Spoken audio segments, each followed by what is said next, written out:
সকাল 11টায় বাসা থেকে বের হয়েছি। বাহিরে প্রচন্ড রোদ। অটো চেপে যাচ্ছি বাজারে। কিছু দূর যেতেই হঠাৎই দেখি এক গজ পরপর কিছু ছেলে ও মেয়ে দাঁড়িয়ে আছে। প্রত্যেকের গলায় কলেজ অথবা ইউনিভার্সিটির কার্ড। কারো হাতে লাঠি, কারো হাতে কঞ্চি, আবার কেউ দুই হাত দিয়ে ট্রাফিক সামলাচ্ছে। পরনে কালো জামা পরা আর কপালে বাংলাদেশের পতাকা বাঁধা। Generation change. মেয়েটার চোখ কি সিরিয়াস। আরে লাইন চেঞ্জ করতে দিবে না মানে দিবেই।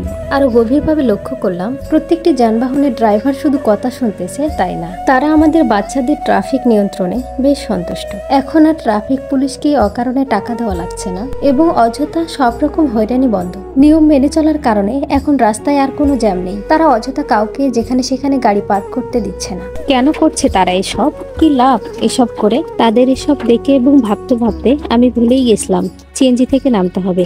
সিএনজিওয়ালা মামা বললেন, কই মামা, সিএনজি থেকে নামেন। আমি তো মুগ্ধ চোখে মুগ্ধদের দেখতেছি। পাশে কয়েকজন বয়স্ক লোককেও দেখলাম তাদের সাথে কাজে নেমে পড়তে। ভাবতে পারেন এরা কত বড় ইন্সপিরেশন আমাদের জন্য এবং পরবর্তী জেনারেশনের জন্য। ভয় পান কেন?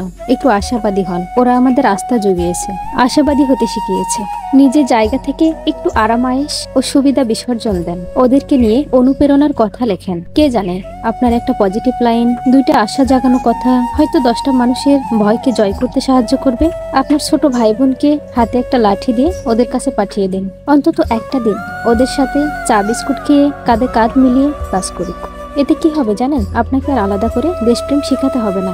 দেখলাম বাচ্চা 3টা মেয়ে থানা আগলে বসে আছে, পাহারা দিচ্ছে। কেন জানেন?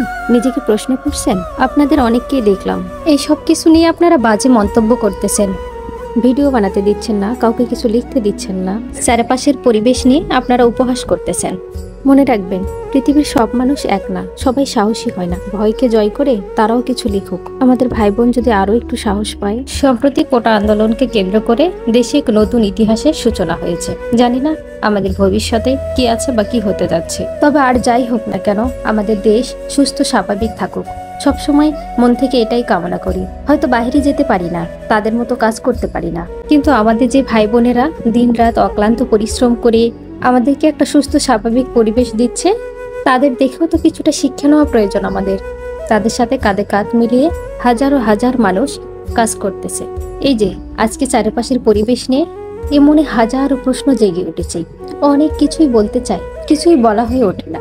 যদিও বা ভিডিওটা অনেক আগেই করা আমার, আমি শুধু এই কথাগুলো বলতে চেয়েছি, সেজন্য ভিডিওটা মেক করেছি।